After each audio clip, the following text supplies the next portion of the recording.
Hello students, welcome back to my YouTube channel. बेटा आज हम सॉल्यूशन चैप्टर को आगे कंटिन्यू करते हुए आज हम डिस्कस करेंगे आइसोटोनिक, हाइपोटोनिक एंड हाइपरटोनिक। ठीक है, इन तीनों को अब हम डिटेल में डिस्कस करेंगे और इससे जो क्वेश्चन बनता है एमसीक्यूज उसे भी हम डिटेल में डिस्कस करेंगे। ठीक है, तो चलो हम स्टार्ट करते हैं। तो क्या होता है आपका आइसोटोनिक, हाइपोटोनिक एंड हाइपरटोनिक। तो आइसोटोनिक क्या होता है? आइसोटोनिक क्या होता है? Solution of same osmotic pressure. अगर हमने कोई सेल लिया है, उसका बाहर का ऑस्मोटिक प्रेशर और अंदर का ऑस्मोटिक प्रेशर अगर बराबर हो तो उसे उसे हम क्या बोलेंगे? आइसोटोनिक। मतलब पाई 1 और पाई 2 अगर हमारे सेम हैं, बराबर हैं, तो हम उसे क्या बोलेंगे? आइसोटोनिक। ठीक है, अब हम बात करेंगे हाइपोटोनिक एंड हाइपरटोनिक। तो हम डिस्कस करेंगे पहले हाइपरटोनिक के बारे में। ठीक है, अगर बेटा इसमें क्या होता है? Solution having higher osmotic pressure. अगर जब आपका जो ऑस्मोटिक प्रेशर है हायर से लोअर में जाता है, सॉल्यूशन जो है, और जो आपके सॉल्वेंट जो हैं आपके लोअर से हायर में जाते हैं, तो क्या होता है? हाइपरटोनिक होता है। मैं इसे एग्जांपल से समझाऊंगी कि अगर आपकी जो मम्मा है, आपका जो पिकल डालती है, मैंगो पिकल, उसमें क्या करती है वो? आपके सल्ट को सल्ट से वो छिड़कती हैं वो। ठीक है, सल्ट श्रिंक करती हैं। क्यों करती हैं? क्योंकि उसका जो पानी है, वाटर है, वो निकल जाए और जो हमारा पिकल है वो लॉन्ग लास्टिंग रहे और सही रहे।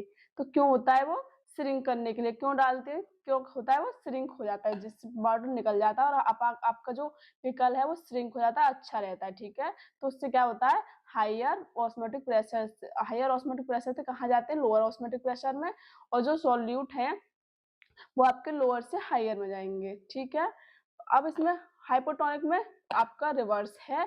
इसमें लोअर ऑस्मोटिक प्रेशर से आपके हायर में जाते हैं और जो सॉल्वेंट है वो हायर से लोअर में जाते हैं। ठीक है, तो क्या हो जाती है? वहां पर स्वेलिंग हो जाती है। ठीक है, यहाँ पर क्या? हायर ऑस्मोटिक प्रेशर से कहाँ जाएंगे? लोअर में, और जो सॉल्यूट है वो लोअर से हायर में जाएंगे, तो एक दूसरे से क्या हो जाएंगे? वो श्रिंक हो जाएंगे। तो यहाँ पर क्या है? श्रिंकिंग। हाइपरटोनिक में क्या होती है? आपकी श्रिंकिंग, और हाइपोटोनिक में हो जाती है आपकी स्वेलिंग। ठीक है, प्रेशर क्या होता है? हायर से लोअर होता है, और सॉल्वेंट क्या हुए? लोअर से हायर। ठीक है, हायर से लोअर मतलब बाहर से अंदर, और लोअर से अंदर से बाहर। ठीक है, क्या हो जाता है? अगर ऐसे होगा, अगर हायर से लोअर हो रहा है, लोअर से हायर हो जाता है, तो क्या हो जाते हैं? वो श्रिंक हो जाते हैं। ठीक है, श्रिंक किस में होती है? हाइपरटोनिक में, और स्वेलिंग किस में होती है? हाइपोटोनिक में। आइसोटोनिक में आपका जो ऑस्मोटिक प्रेशर है वो बाहर, सेल के बाहर का और अंदर का ऑस्मोटिक प्रेशर सेम होता है। ठीक है, अब हम इससे एक और एमसीक्यू क्वेश्चन बनता है जो आपके एनसीईआरटी एग्जाम्पलर क्वेश्चन नंबर 12 है। ये आपके 1 मार्क्स में पूछा जाता है। तो क्या है कि an unripe mango placed in a concentrated salt solution to prepare pickle shrivels because. क्यों होता है? मैंने अभी बताया था मैंगो पिकल कि it loses water due to osmosis. Osmosis के कारण वो वाटर को लूज कर देता है। ठीक है, वाटर निकाल लेता है। ठीक है, किसके कारण होता है? ये आपके ऑस्मोसिस के कारण। ठीक है, आप इसे नोट कीजिए। मैं एक और एमसीक्यूज क्वेश्चन कराऊंगी। ठीक है,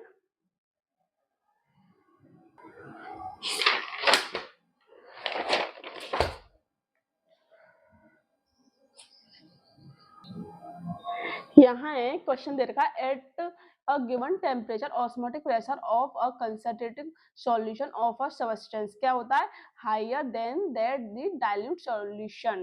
कंसंट्रेटेड पूछा है। ठीक है बेटा, कंसंट्रेटेड, कंसंट्रेशन हायर होता है किससे? डाइल्यूट से। ये आपको पता है कि हायर होता है कंसंट्रेटेड डाइल्यूट से। ठीक है, आप इसे नोट कर लो।